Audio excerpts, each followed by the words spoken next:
और सबसे पहले बात पश्चिम बंगाल की। पश्चिम बंगाल में आज दक्षिण 24 परगना की 2 विधानसभा सीटों के 15 बूथों पर दोबारा वोट डाले जा रहे हैं। चुनावी अनियमितताओं की शिकायत के बाद चुनाव आयोग ने पुनर्मतदान कराने के आदेश दिए थे। 142 मगरहाट पश्चिम और 143 डायमंड हार्बर विधानसभा क्षेत्रों के रिटर्निंग अधिकारियों और ऑब्जर्वर्स की रिपोर्ट के आधार पर यह फैसला लिया गया है। फिलहाल चुनाव आयोग ने 29 अप्रैल को इन मतदान केंद्रों पर हुई वोटिंग को निरस्त कर दिया है और आज दोबारा से मतदान किया जा रहा है। ये तीन तस्वीरें आपके टीवी स्क्रीन पर। 15 बूथों पर दोबारा वोटिंग हो रही है, रीपोलिंग हो रही है और इस दौरान भी सुरक्षा के कड़े इंतजाम किए गए हैं। हालांकि इस रीपोलिंग में भी महिलाएं बढ़ चढ़कर वोट डालने के लिए पहुंची हैं। दरअसल इन बूथों पर गड़बड़ी के बाद दोबारा वोटिंग का फैसला किया गया था।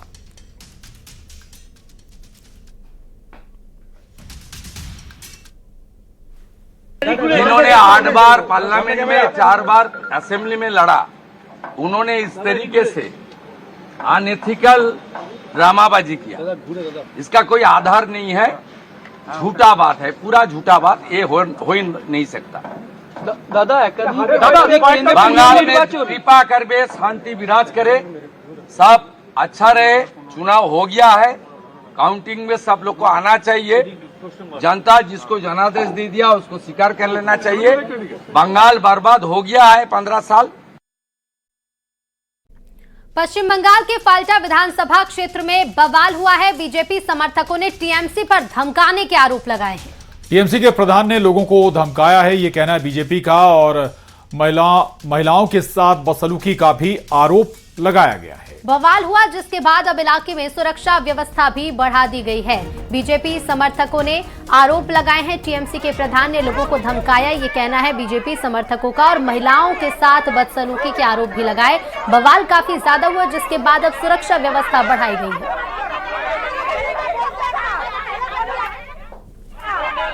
पश्चिम बंगाल में चुनाव के बाद यह आशंका जताई जा रही है, खुफिया सूत्रों के मुताबिक जो जानकारी मिली है अलग अलग एजेंसियों को, कि हिंसा भड़काने की साजिश हो सकती है, हिंसा भड़काई जा सकती है, लोगों को डराया धमकाया जा सकता है। और इसी आशंका के बीच फाल्टा विधानसभा क्षेत्र के हाशिम नगर जो इलाका है वहां पर यह गतिविधि देखी जा सकती है। भारी तादाद में सीएपीएफ के फोर्स को तैनात किया गया है और हाशिम नगर इलाके में ये इनकी मौजूदगी है। स्थानीय लोग हैं, स्थानीय लोगों का आरोप है कि यहाँ टीएमसी के कार्यकर्ताओं ने या कुछ लोगों ने इनको धमकाया है कि आपने जो वोटिंग की है वो सही पैटर्न में नहीं की है। और ऐसा इन लोगों का कहना। हम इन्हीं लोग से बात करते हैं। ये बताइए आप लोग इकट्ठा क्यों हुए हैं यहाँ पे? हम लोग जो है वो बाड़ी बाड़ी में है बोलছে যে ঘর জ্বালিয়ে দেবো, মারবো, কাটবো, এই সব নানান সতেরো কথাবার্তাগুলো আমাদের এই গ্রামের মধ্যে বলছে। तो ये इनको यहाँ पर धमकी दी जा रही है। ये बताइए कि ये कुछ महिलाएं भी हैं, हम इनसे बात करते हैं। क्यों यहाँ पे इकट्ठा हुई है आप? क्या हुआ क्या है? শুধু হুমকি দিচ্ছে, थोड़ा हिंदी में হিন্দি পারি না আমরা। हाल ही में आम आदमी पार्टी छोड़कर बीजेपी में शामिल हुए राज्यसभा सांसद संदीप पाठक पर गिरफ्तारी की तलवार लटक रही है। राज्यसभा सांसद संदीप पाठक के खिलाफ पंजाब पुलिस 2 अलग अलग जिलों में एफआईआर उसने दर्ज की है। सूत्रों के अनुसार इन मामलों में भ्रष्टाचार और महिलाओं के उत्पीड़न से संबंधित गंभीर और गैर जमानती धाराएं लगाई गई हैं। संदीप पाठक उन 7 सांसदों में शामिल थे जिन्होंने हाल ही में अरविंद केजरीवाल की पार्टी यानी कि आम आदमी पार्टी का साथ छोड़कर बीजेपी का दामन थामा है। पाठक को 2022 के पंजाब विधानसभा चुनाव में आपकी प्रचंड जीत का मुख्य वास्तुकार माना जाता है।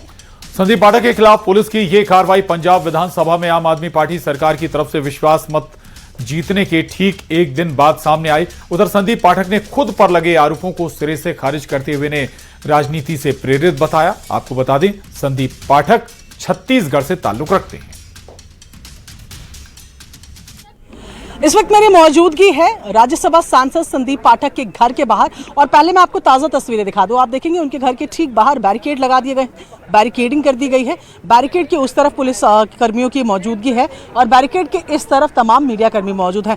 दरअसल आज ये खबर आई कि संदीप पाठक पर पंजाब के 2 जिलों में 2 एफआईआर दर्ज हुई हैं जो कि गैर जमानती हैं और उसके बाद से यहाँ पर मीडिया का जमावड़ा हो गया था और ऐसे में फ्रंट गेट को छोड़कर पीछे के गेट गेट से, छोटा सा गेट एक पीछे की तरफ है जो बैक गेट है, वहां से एक छोटा सूटकेस लेकर संदीप पाठक सुबह ही गाड़ी में बैठकर निकल गए। उसके बाद की ये तस्वीरें आपको दिखा रहे हैं जहां पर पुलिस की मौजूदगी यहां पर है, क्योंकि मीडिया भी यहां पर है, तो लॉ एंड ऑर्डर की सिचुएशन को मेंटेन करने के लिए पुलिस यहां पर तैनात नजर आ रही है। और ऐसे में संदीप पाठक कहां गए हैं, कहां किससे वो कांटेक्ट में है, इसकी कोई जानकारी फिलहाल नहीं मिल पा रही है। और ऐसे में संदीप पाठक के जाने का कारण ये माना जा रहा है कि इस तरीके की अटकलें थी कि जो मामले दर्ज हुए हैं, जो एफआईआर हुई है, उस पर कार्रवाई करने के लिए पंजाब पुलिस आज संदीप पाठक के घर पे पहुंचेगी। और उससे पहले कि ये कुछ कंफर्म हो पाता या कुछ भी इस पर आगे की कार्रवाई हो पाती, संदीप पाठक अपने घर के बैक डोर से एक छोटा सूटकेस लेकर निकल चुके हैं।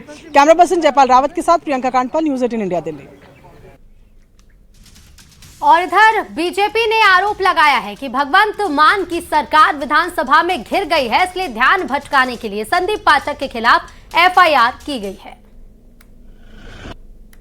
संदीप पाठक जो जनरल सेक्रेटरी ऑर्गेनाइजेशन थे, राज्यसभा एमपी थे आम आदमी पार्टी के, वो और कुछ सांसद जैसे ही आम आदमी पार्टी छोड़कर निकले क्योंकि अरविंद केजरीवाल ने उनको धोखा दिया, तो अब अरविंद केजरीवाल की वेंडेटा पॉलिटिक्स को सेटिस्फाई करने के लिए भगवंत मान सरकार ने उनके ऊपर 2 नॉन बेलेबल एफआईआर भ्रष्टाचार के मामलों में दर्ज करवा दी है। सोचिए, क्योंकि भगवंत मान की सरकार असेंबली में घिर गई और किस प्रकार से उनके ऊपर एलिगेशंस लगे कि वो नशे में धुत होकर असेंबली में आए, तो अब ध्यान भटकाने के लिए और केजरीवाल फैसिस्ट हिटलर केजरीवाल की वेंडेटा पॉलिटिक्स को पूरा करने के लिए अब संदीप पाठक के ऊपर एफआईआर की जा रही है।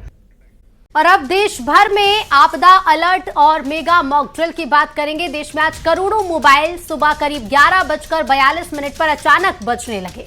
मोबाइल पर साउंड के साथ एक मैसेज फ्लैश होने लगा जिसको सरकारी एजेंसी की तरफ से भेजा गया था। यह मैसेज एक टेस्टिंग का हिस्सा है जिसकी मदद से भारत सरकार अपने नागरिकों को तुरंत आपदा अलर्ट का मैसेज भेजेगी। और इस मैसेज में साफ साफ लिखा था कि भारत ने स्वदेशी तकनीक का इस्तेमाल करते हुए एक सेल ब्रॉडकास्ट सेवा शुरू की है। लोगों से यह भी अपील की गई कि वो टेस्टिंग के दौरान घबराए नहीं और परेशान ना हो। इजरायल अपने नागरिकों को मिसाइल, ड्रोन या रॉकेट अलर्ट भेजने के लिए इसी टेक्नोलॉजी का इस्तेमाल करता है और इससे वो अपने नागरिकों को समय रहते बंकर में चले जाने के लिए अलर्ट भी करता है।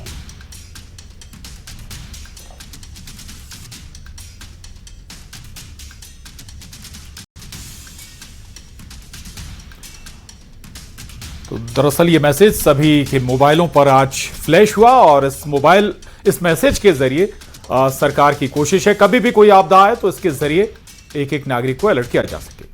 और पश्चिम बंगाल की 294 सदस्यीय विधानसभा के लिए 4 मई को होने वाली मतगणना से पहले सुप्रीम कोर्ट से टीएमसी को झटका लगा है। कोर्ट ने शनिवार को टीएमसी की उस याचिका पर सुनवाई की जिसमें कलकत्ता हाईकोर्ट के आदेश को चुनौती दी गई थी। मामला मतगणना केंद्रों पर केंद्र सरकार और पीएसयू कर्मचारियों की तैनाती से जुड़ा है। कोर्ट ने कहा है कि काउंटिंग में केंद्रीय कर्मचारियों की नियुक्ति नियमों के खिलाफ नहीं है। बेंच ने स्पष्ट किया कि इस मामले में किसी भी नए आदेश की आवश्यकता नहीं है। सुप्रीम कोर्ट ने कोई आदेश की जरूरत नहीं कहते हुए याचिका पर कोई विशेष दिशा निर्देश भी जारी नहीं किए हैं। कांग्रेस की दिक्कत यह है कि रपटने से पे रोना और निपटने पे धोना। अब रपटने पे रोना और निपटने पे धोने का जो इनका रिवाज है, रोने धोने का, वो इस बात का प्रमाण है, इस बात का प्रतीक है कि उन्हें इस बात का अच्छी तरह एहसास हो चुका है कि पश्चिम बंगाल की जनता ने उनके कुशासन की विदाई का बैंड बाजा बजा दिया है और इसीलिए जो है आप देख रहे हैं रोना धोना शुरू हो गया है। आप अभी तक जो है वो चुनाव के रण में जो है रणबांकुरी कर रहे थे, अब आप जो है वो रिजल्ट से पहले रण छोड़ बहादुरी में लग गए हैं।